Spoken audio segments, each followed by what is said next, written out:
ng Panginoon. Papuri sa kaitaasan, siya'y papurihan, Diyos ng lahat. Papuri sa kaitaasan, siya'y papurihan, ngayon at magpakailanman. Sa ngalan ng Ama at ng Anak at ng Espiritu Santo, Amen. sumainyo ang Panginoon. At sumayo rin. Mga kapatid, aminin po natin ang ating mga kasalanan upang marapat tayong gumanap sa banal na pagdiriwang.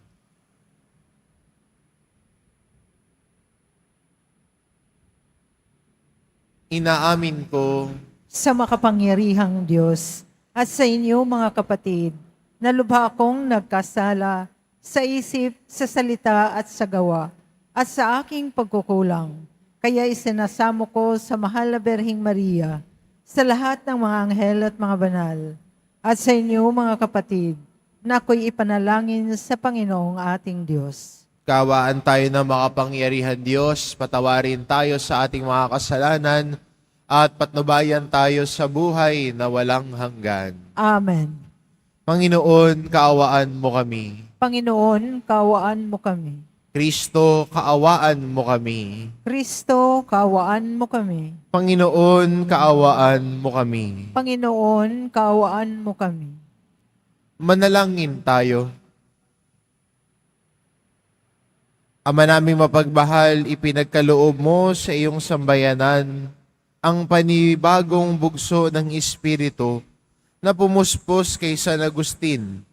Malubos nawa sa amin ang pananahan ng Espiritu upang ikaw na batis ng karunungan ay magbunsod ng aming pananabik at ikaw na bukal ng buhay ay aming masaliksik sa pamamagitan ni Hesukristo kasama ng Espiritu Santo magpa sa walang hanggan. Amen. Magsiupo po ang lahat. Pagbasa mula sa ikalawang sulat ni Apostol San Pablo sa mga taga-Tesalonika. Mga kapatid, iniuutos namin sa inyo sa pangalan ng Panginoong Hesukristo na layuan ang mga tamad at ayaw mamuhay ayon sa mga tagubilin namin sa inyo. Alam naman ninyo na dapat ninyong tularan ang aming ginawa. Hindi kami nahiyang magtrabaho nung kami nariyan pa. Hindi kami tumanggap ng anumang bagay kanino man nang hindi namin binabayaran. Nagpagal kami araw-gabi upang hindi maging pasanin ng sino man sa inyo. Ginawa namin ito dahil sa wala kaming karapatang maghintay ng inyong tulong, kundi upang kayo'y bigyan ng halimbawang dapat sundan. Nang kasama pa namin kayo, ito ang tagubiling ibinigay namin sa inyo. Huwag ninyong pakanin ang sino mang ayaw gumawa. Ang Panginoon na bukal ng kapayapaan, ang siya nawang magkaloob sa inyo ng kapayapaan sa lahat ng pagkakataon. Naway sumainyong lahat ang Panginoon. Akong si Pablo ang sumulat ng pagbating ito. Binabati ko kayo. Ito ang aking lagda sa lahat ng sulat ko. Ganito ako sumulat. Naway sumainyong lahat ang pagpapala ng ating Panginoong Hesukristo. Ang salita ng Diyos. Salamat sa Diyos. Mapalad ang sumusunod sa taong may takot sa Diyos. Mapalad ang sumusunod na taong may takot sa Diyos. Mapalad ang bawat tao na sa Diyos ay may takot. Ang maalab na adhikai sumunod sa kanyang utos. Hindi siya magkukulang sa anumang kailangan. Ang buhay ay maligaya't uunlad ang kanyang buhay. Mapalad ang sumusunod na taong may takot sa Diyos. Ang sino man kung ang Diyos buong pusong susundin.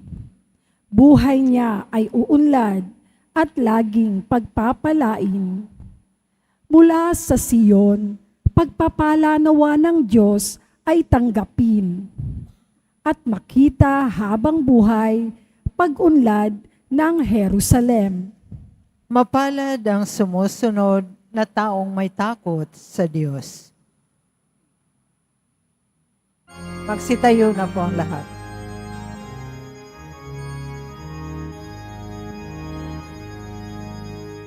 Hallelujah, Hallelujah, Hallelujah, Hallelujah.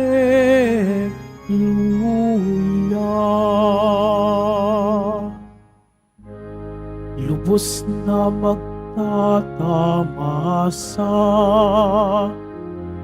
ng pag-ibig ng Diyos Ama ang sumunod sa anak niya. Hallelujah, Hallelujah, Hallelujah, Hallelujah.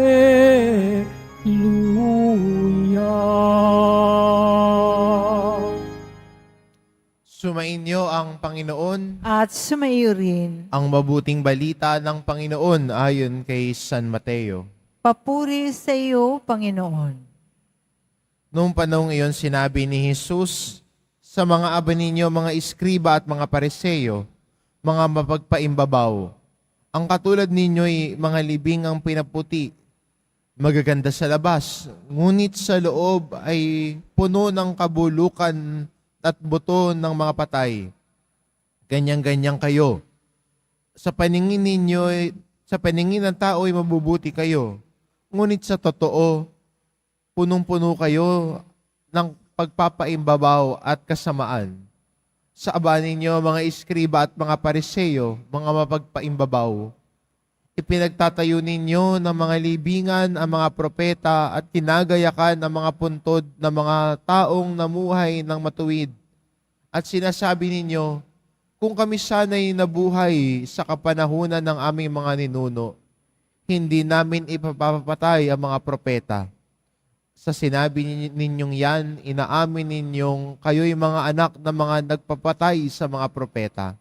Sige, tapusin ninyo ang pinasimulan ng inyong mga ninuno. Ang mabuting balita ng Panginoon. Pinupuri ka namin, Panginoong Heso Kristo. Magsiupo po ang lahat.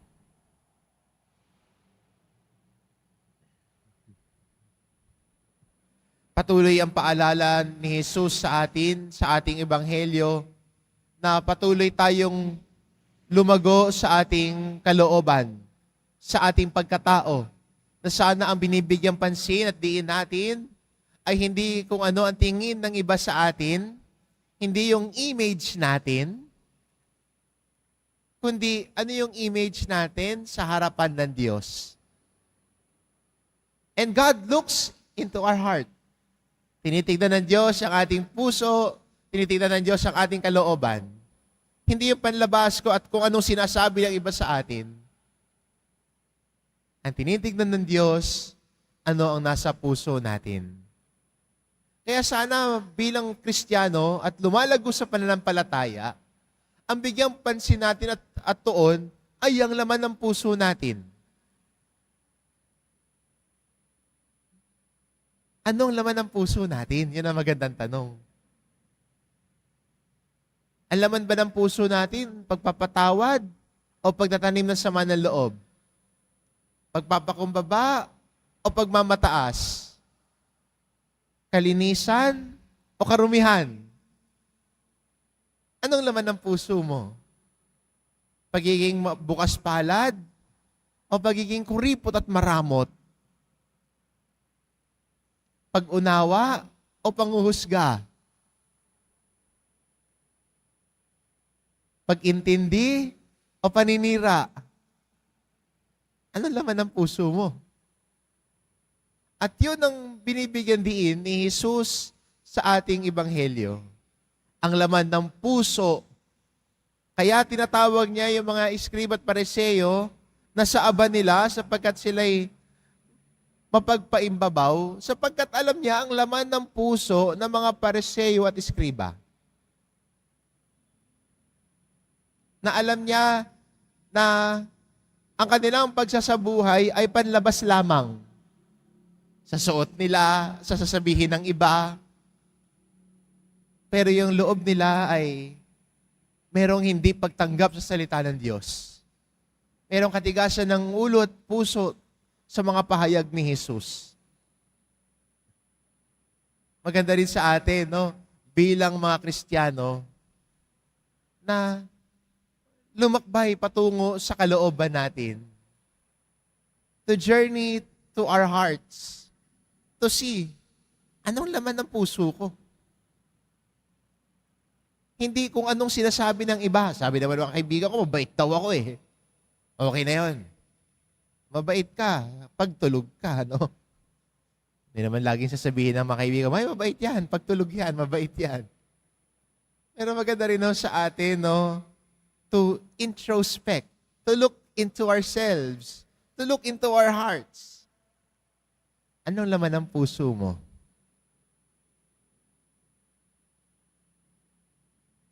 Anong laman ng puso mo? At sana, kung makita natin na madumi, marungis, may yugto sa buhay natin na alam nating pangit at gusto nating palitan, nariyan ang grasya ng Diyos para tulungan tayo. It doesn't end there by looking into our hearts. Kung sa tingin natin, kailangan natin linisin ang puso natin. Linisin ng karumihan na tayo ay lumago sa kabanalan. Hayaan natin na si Jesus ang humubog ng puso at kalooban natin. Ang santo na pinagdiriwang ho natin ngayon, si San Agustin, sinabi niya, "My heart is restless until it rests in you." Hindi mapapayapa ang aking puso hanggat hindi ito nagpapahinga sa piling mo. Kaya ho, kung titignan ninyo ang imahe ho ni San Agustin, ay may hawak siyang puso na nag-aapoy. Ang mga Agustino, no, ang mga paring Agustino, ang kanilang simbolo ay may puso. Dahil sinasabi ho ni San Agustin, "My heart is restless until it rests in you." Kaya sa buhay din niya bilang isang tao, nagkaroon din siya ng pangit na nakaraan. Sa yugto ng kanyang buhay, may pagkakataon na tumalikod siya sa Diyos, hindi niya kinikilala. Namumuhay lang siya ng trip down niya, gusto niya. Pero dahil sa pamamagitan ng walang humpay na panalangin ng kanyang nanay na si Santa Monica, si San Agustin ay nagbago at nahanap ang kapanatagan ng puso niya sa presensya ng Panginoon na humubog sa kanya. Kaya nga sabi niya, "Late have I loved you, O beauty, O ancient, O ever new." Late man, pero hindi nagpahuli.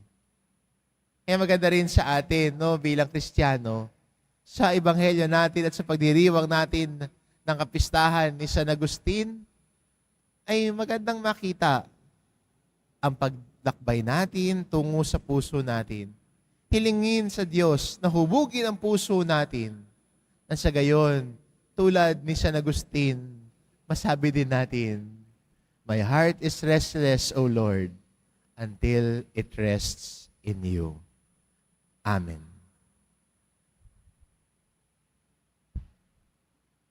Magsitayo na po ang lahat.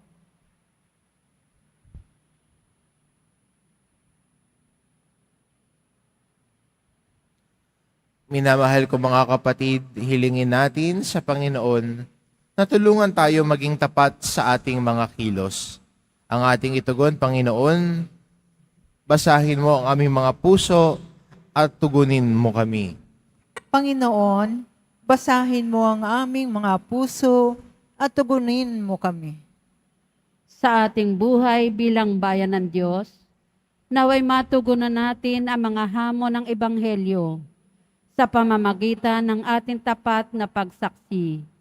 Manalangin tayo.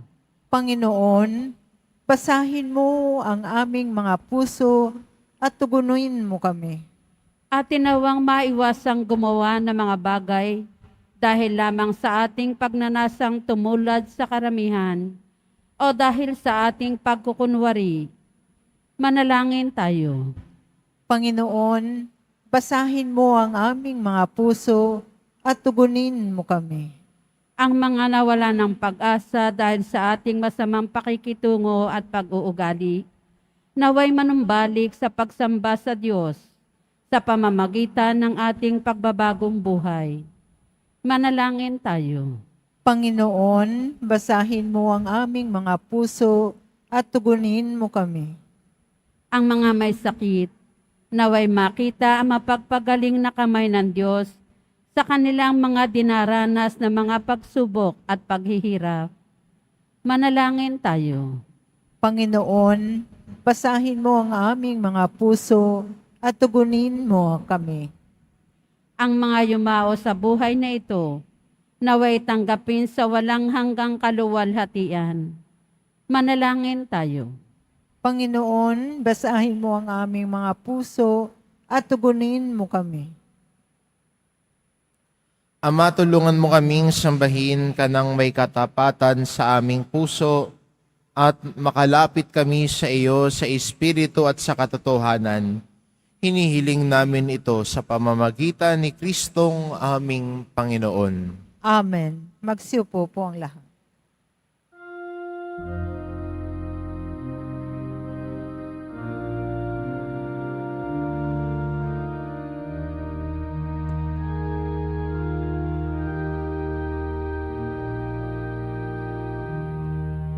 Aming alay sa'yo, Panginoon.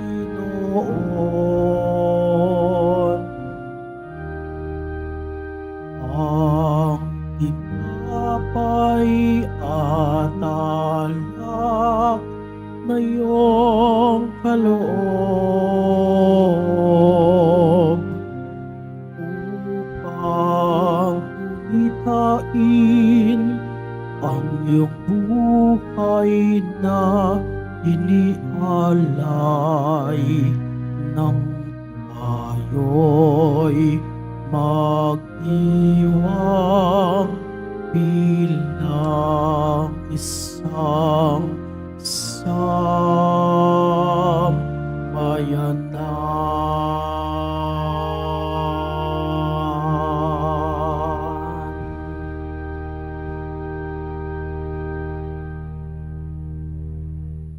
Magsitayo na po ang lahat. Manalangin kayo mga kapatid upang ang paghahain natin ay kalugdan ng Diyos amang makapangyarihan. Tanggapin nawa ng Panginoon itong paghahain sa iyong mga kamay, sa kapurihan niya at karangalan sa ating kapakinabangan at sa buong sambayanan niyang banal. Ama naming lumikha, sa pagdiriwang namin sa pagtubos ng iyong anak sa amin, mahihain nawa ngayong ginugunita si San Agustin ang pakikinabang sa matapat na pagsasama sa panandang ito ng pag-ibig at pagkakaisa sa pamamagitan ni Hesukristo kasama ng Espiritu Santo magpa sa walang hanggan. Amen. Sumainyo ang Panginoon. At sumayo rin. Itaas sa Diyos ang inyong puso at diwa. Itinaas na namin sa Panginoon. Pasalamatan natin ang Panginoong ating Diyos. Marapat na siya ay pasalamatan. Ama naming makapangyarihan, tunay ngang marapat na ikaw ay aming pasalamatan sa pamamagitan ni Hesukristo na aming Panginoon. Ngayong si San Agustin ay pinararangalan sa pamumuhay niyang totoong uliran at pagiging maasahan sa panunungkulan. Kaya't si Hesukristo na maasahan sa katapatan ay inihayag sa pangangasiwa sa sambayanan. Ang malasakit na mga ulirang tagapangasiwa noon ay nagpapatuloy magpahanggang ngayon sa mga panalangin kanilang iniuukol, kaisa ng sambayanan mong dito'y nagtitipon. Kaya kaisa ng mga anghel na nagsisiawit ng papuri sa iyo, nang walang humpay sa kalangitan, kami nagbubunyi sa iyong kadakilaan. Santo, Santo, Santo, Panginoong Diyos ng mga hukbo, napupuno ang langit at lupa ng kadakilaan mo, hosana sa kaitaasan. Pinagpalang na paririto sa ngalan ng Panginoon, hosana sa kaitaasan. Magsiluhod po ang lahat. Ama naming banal, ikaw ang bukal ng tanang kabanalan, kaya't sa pamamagitan ng iyong Espiritu, gawin mong banal ang kaloob na ito, upang para sa aming maging katawan at dugo ng aming Panginoong Hesukristo. Bago niya pinagtiisang kusang loob na maging handog, hinawakan niya ang tinapay. Pinasalamatan kanya. Pinagati-hati niya iyon, iniabot sa kanyang mga alagad at sinabi, tanggapin ninyong lahat ito at kanin. Ito ang aking katawan na ihahandog para sa inyo.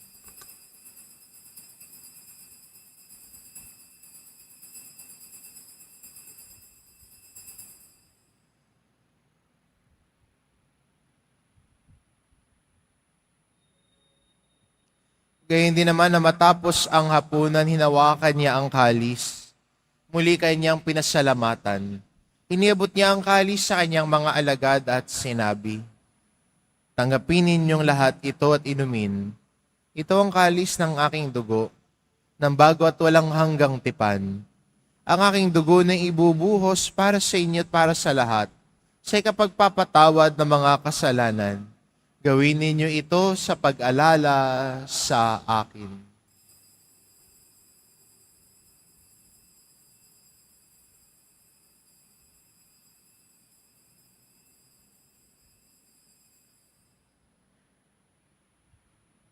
Tumayo na po ang lahat. Ipagbunyi natin ang misteryo ng pananampalataya. Si Kristo'y namatay, si Kristo'y nabuhay, si Kristo'y babalik sa wakas ng panahon. Ama, ginagawa namin ngayon ang pag-alala sa pagkamatay at muling pagkabuhay ng iyong anak, kaya tinaalay namin sa iyo tinapay na nagbibigay buhay at ang kalis na nagkakaloob ng kaligtasan. Kaming nagpapasalamat dahil kami iyong minarapat na tumayo sa harap mo para maglingkod sa iyo. Isinasamo namin kaming magsasalo-salo sa katawan at dugo ni Kristo ay mabuklod sa pagkakaisa sa pamamagitan ng Espiritu Santo. Ama, lingapin mo ang iyong simbahang laganap sa buong daigdig. Puspusin mo kami sa pag-ibig, kaisa ni Francisco na aming Papa, at ni Jose na aming Obispo at ng Tanang Kaparian. Alalahanin mo rin ang mga kapatid naming nahimlay, na may pag-asang sila'y muling mabubuhay, gayon din ang lahat ng mga pumanaw. Kaawaan mo sila at patuloyin sa iyong kaliwanagan. Kaawaan mo at pagindapatin kaming lahat na makasalo sa iyong buhay na walang wakas. Kaisa na mahal na Birheng Maria na ina ng Diyos, ng kanyang kabiyak ng pusong si San Jose, kaisa ng mga apostol at ng lahat ng mga banal na namuhay dito sa daigdig ng kalugod-lugod sa iyo, maipagdiwang nawa namin ang pagpupuri sa ikararangal mo sa pamamagitan ng iyong anak na aming Panginoong Hesu Kristo. Sa pamamagitan ni Kristo, kasama niya at sa Kanya, ang lahat ng parangal at papuri ay sa iyo, Diyos amang makapangyarihan, kasama ng Espiritu Santo, magpasawalang hanggan. Amen. Sa tagubilin ng mga nakagagaling na utos at turo ni Jesus na Panginoon natin at Diyos, ipahayag po natin ng lakas loob. Ama namin, sumasalangit ka, sambahin ang ngalan mo. Mapasa amin ang kaharian mo, sundin ang loob mo, dito sa lupa para nang sa langit.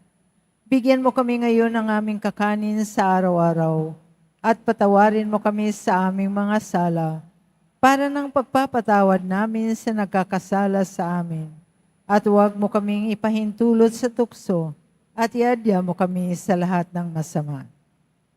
Hinihiling namin kami adya sa lahat ng masama, pagkalooban ng kapayapaan araw-araw, iligtas sa kasalanan, at ilayo sa lahat ng kapahamakan.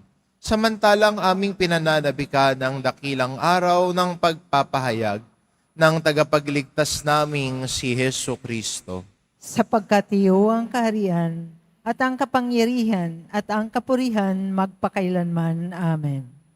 Panginoong Kristo, sinabi mo sa iyong mga apostol, kapayapaan ang iniiwan ko sa inyo, ang aking kapayapaan ang ibinibigay ko sa inyo. Tunghayan mo ang aming pananampalataya at huwag ang aming pagkakasala. Pagkalooban mo kami ng kapayapaan at pagkakaisa. Ayon sa iyong kalooban, kasama ng Espiritu Santo, magpasawalang hanggan. Amen. Ang kapayapaan ng Panginoon ay laging sumainyo. At sumayo rin. Magbigayan kayo ng kapayapaan sa isa't isa.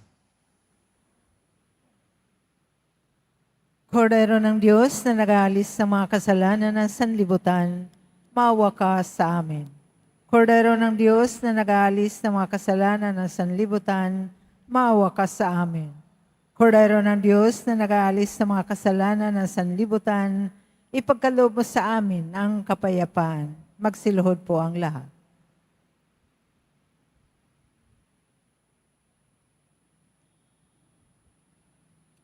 Itong kordero ng Diyos, ito nag-aalis ng kasalanan ng sanlibutan. Mapalad ang mga inaanyayahan sa kanyang piging. Panginoon, hindi ako karapat-dapat na magpatuloy sa iyo, ngunit sa isang salita mo lamang ay gagaling na ako.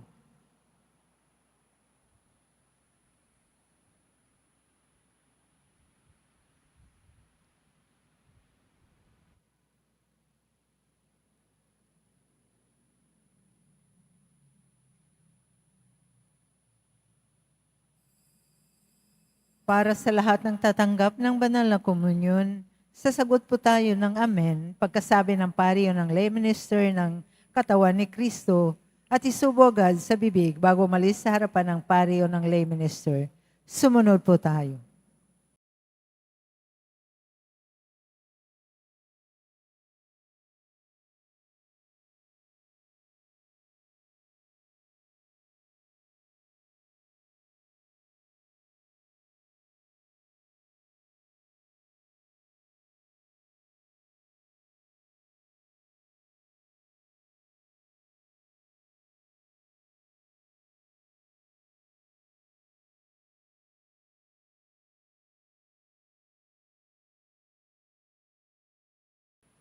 Manalangin tayo. Ama namin mapagmahal, ang pakikinabang namin sa hapag ni Kristo ay magpabanal lawa sa amin upang kaming mga kaanib niyang tumanggap sa Kanya ay maging talagang siya ang sa pamamagitan din niya, kasama ng Espiritu Santo magpasawalang hanggan. Amen. Sumainyo ang Panginoon. At sumayo rin. Mahal na pong Isus Nazareno, inihayag mo sa pamamagitan ng krus ang walang maliw na pag-ibig ng Diyos sa sangkatauhan. Pakinggan mo ang kahilingan ng iyong angka na nagsusumamo sa iyo. Makamtanawa nila ang iyong katugunan at tanggapin ang kasagutan na may utang na loob na tinatanaw. Basbasan din po ninyo ang mga may dala-dala nilang imahin at dasalan.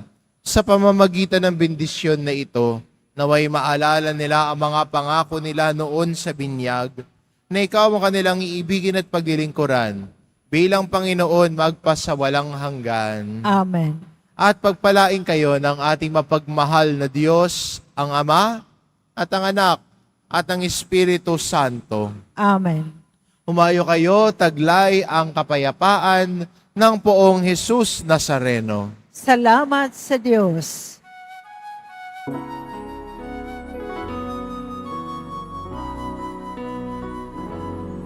Nuestro Padre Jesus Nazareno, sinasamba ka namin. Pinipintuho ka namin. Aral mo ang aming buhay at kaligtasan. Nuestro Padre Jesus Nazareno, iligtas mo kami sa kasalanan. Ang krus mong hinamatayan ay sagisag ng aming kaligtasan. Nuestro Padre Jesus Nazareno, dinarangal ka namin. Nuestro Padre Jesus Nazareno, niluluwalhati ka namin. Nuestro Padre Jesus Nazareno, dinarangal ka namin. Nuestro Padre Jesus Nazareno, niluluwalhati ka namin.